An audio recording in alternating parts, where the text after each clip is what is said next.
Good morning mga B. Good afternoon na pala dahil panggabi ako para umaga pa lang. Samahan niyo akong gumayak patungo sa aking trabaho dito sa factory sa Korea. Bali gumigising pala ako ng alas 5 and now it's time to rehydrate.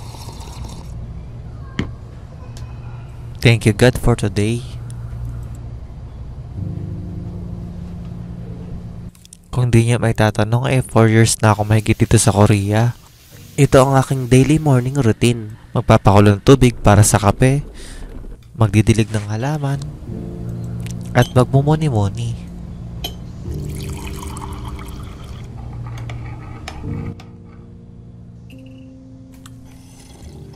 Sarap.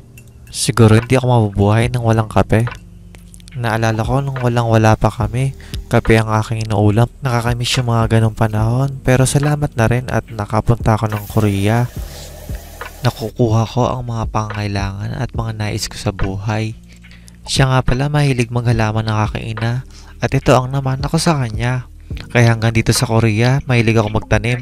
Speaking of my mother, ayan tumatawag ako sa kanila kapag malahaba pa ang aking oras. Bali last July pa nga pala itong video na to. Sobrang busy ngayon ko lang na-edit at na-upload.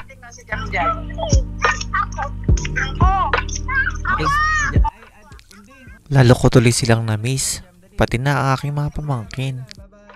Dati nga pala nung high school ako, gusto ko matutong mag-gitara. Pero pagdating ko sa Korea, drums ang aking napag-aralan. Sobrang saya ko dahil nagkaroon ako ng chance upang makapag-aral nito. Kung hindi nyo maitatanong ay sobrang fan ako ng music. Sa kahit anong genre yata ay meron akong gustong kanta. Kaya pag nai-stress ako at gusto kong maglibang, nagpe-play lang ako ng drums. After 30 minutes of practicing drums, ayan magluluto na ako ng dinner or ng aking almusal dahil na-cheap ako.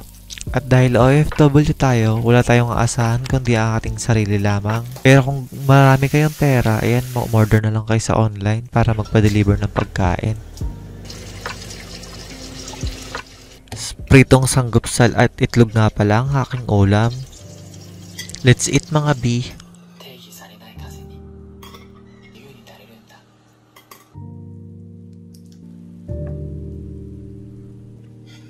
Time to wash the dishes and take a bath.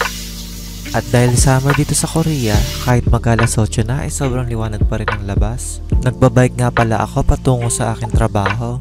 Nasa 15 minutes nga pala ang aking pagbabike at ngayon nandito na ako sa aking company. Hello mga sir! Karamihan sa mga katrabaho ko ay Pilipino at Chinese. Yung mga Korean naman sa office na nagtatrabaho.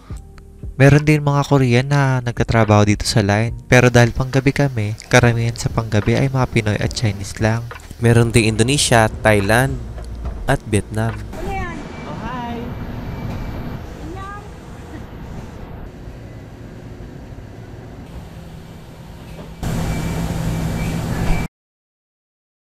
Sobrang init nga lalo na dito sa aming factory. Kaya mayat maya inom kami ng tubig para ma-rehydrate. Ayan, ready to work na. Kailangan mag-grind para sa kinabukasan. At ngayon, magsisimula na kami magtrabaho. Podya nga pala o packaging ang tawag dito. Siya nga pala ang aking partner dito sa aking pwesto. Galing siya sa China. Nung una ay ang sungit-sungit niya sa akin, pero nung nagtagal, naging close na kami. Ang nakakatuwa pa nga ay lagi niya akong tinuturuan mag-Korean. Kapag meron akong hindi alam, sa kanya ko pinapatranslate. Kaya nakakatuwa na naging mag-partner kami. Yun nga lang, umalis na siya sa aming company. Lumipat na siguro siya sa iba. At pagpatak ng alas 10, coffee break na namin ng 10 minutes. Ayan, masaya na mga bata. Ito ang ayos sa aming company. Every 2 hours may break, kaya hindi ka mapapagod ka agad. Hello mga sir. Pansin natin na puro pa nga Pinoy ang aking mga trabaho. Ayan, may unlimited coffee sa aming vending machine. Ang sarap sa pakiramdam kapag break time na. Kahit sa maikling oras tayo magpahinga at humigop ng masarap na kape. After 10 minutes, ayan, work na ulit. Let's go! Buti na lang pinayagan na ako magmaneho ng forklift at sa kalaunan natuto na rin ako magmaneho. Salamat sa mga kaibigan ko na nagturo sa akin. Pati na yung mga matagal dito, binigyan nila akong chance para matuto. Pag uwi ko ng Pinas, marami rin akong mga bagay na natutunan. Kakatuwa lang na nakarating ako ng Korea na ang dami kong natutunan. At pagsapit ng alas 12, tanghalian na namin or dinner. 1 hour break namin para sa araw na ito.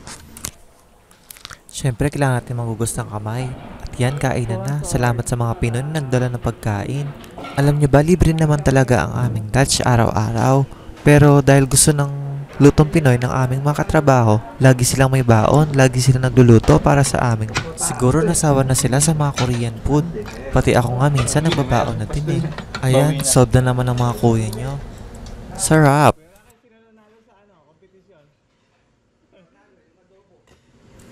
Pagkatapos ng masarap kainan, pahinga na. At dahil napakainit sa loob, buti na lang may tambahin dito sa labas, nagpapahangin kami. Kahit gabi nga napakaalinsangan dito sa Korea. Mataas ang humidity percentage dito sa Korea kapag summer. Kaya sadyang napakaalinsangan. Ayan, kapag sabit ng alauna, trabaho na ulit. Sa company nga pala namin, dapat alam mo lahat. Dapat all around alam mo. Kailangan hindi lang isang pwesto ang alam mo para pag may umabsent, ikaw papalit. Naalala ko tuloy yung una kong trabaho sa Bulacan. Tinuruan kami kung paano maging flexible at magkaroon ng initiativity. Kaya hanggang dito sa Korea, baon na baon ko ang mga natutunan ko sa mga una kong naging trabaho sa Pilipinas na alam ko na makakatulong sa akin panghabang buhay. Sabi nga nila, learn from experiences or experience is the best teacher. Ayan, talaga naman nakakauhaw, kaya kailangan uminom ng tubig lagi kahit gabi na. Napakaalinsangan. Pagsapit ng alas 3, 20 minutes break naman. Masaya na naman ang kuya nyo. May libreng soft drinks ang aming company, pero dahil summer ngayon, bumili sila ng mga ice cream para sa aming mga tauhan. Pero hindi ako fan ng ice cream talaga. Mas gusto ko talaga ang kape, kaya ayan, nagbaon muna ako ng kape sa gabing ito para hindi ako makatulog sa buong shift o hindi ako antukin. Tara, kape tayo.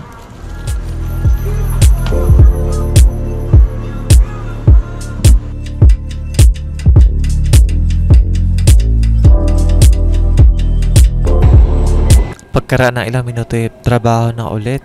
Pero kung tutuusin, parang ang bilis ng oras kapag panggabi. Hindi mo namamalayan, maya-maya sisikat ng araw. Siya nga pala, kadalasan 8 AM pa dapat ang out namin. Pero hindi ko alam, ginawang 6 AM lang kami. Kaya 1 hour lang ang outin namin ngayong araw. Pero kadalasan, alas 8 pa ang out namin. Bye-bye, Madam Pearly Shells. ayaw niya. Ayaw niya ako pa. 수고하셨습니다. 수고했어. 안녕. Joke lang, nakapag-out na ako. Tunay ngang kaligayahan kapag mag-out na. Salamat Lord, nakatapos na naman kami ng isang shift. Kumita na naman kami. Chotomate kure. Yan po ang aking kapangalan. Konnichiwa. Gag. Marinig ka mga Koreano dyan. Ohayo gozaimasu. 안녕하세요. 어디 갑니까, 친구? 저는 오이마 아파트 사람입니다. 아파트요? 아저씨는? 네. 나는 루스벨트 아파트. 같이 가? Sa ngayon, dumaan muna ako ng convenience store para bumili ng lemon. Tabi nga lang pala ng aming bahay ang convenience store dito.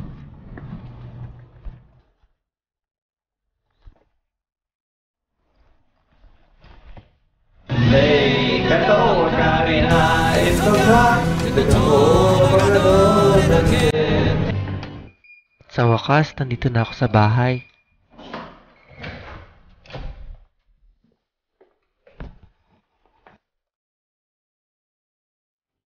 Pag uwi ko nga ng bahay ay piniplay ko na ang aking mga video sa Facebook at sa YouTube.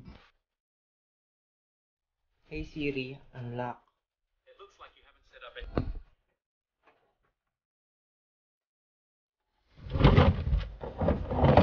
Time for cooking. At dahil tinatamad na ako magluto, gumamit na lang ako ng air fryer para less hugasin. Buksan na natin ang aircon dahil mainit na kahit umaga pa lang.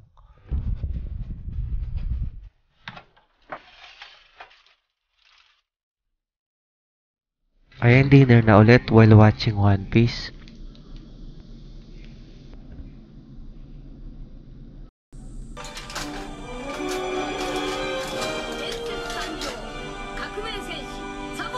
Minsan nakakapagod din dahil paulit-ulit na lang nangyayari sa araw-araw.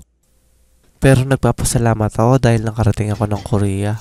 Naging daan to sa mga pangarap ko sa buhay na akala ko dati imposible. Sa totoo lang mahirap maging OFW. Kailangan mong tumayong mag-isa. Hindi lang para sa pamilya mo, pati sa inyong sarili. Marami kang dapat isakripisyo. May mga bagay na mawawala sa'yo gaya ng oras mo sa iyong pamilya. Pero kung iisipin natin, malaking ginhawa ang ibigay nito sa atin. Maraming oportunidad na magbubukas. Maraming pangarap ang kaya nitong tuparin. Kaya kahit napapagod ka na, lumaban ka pa rin.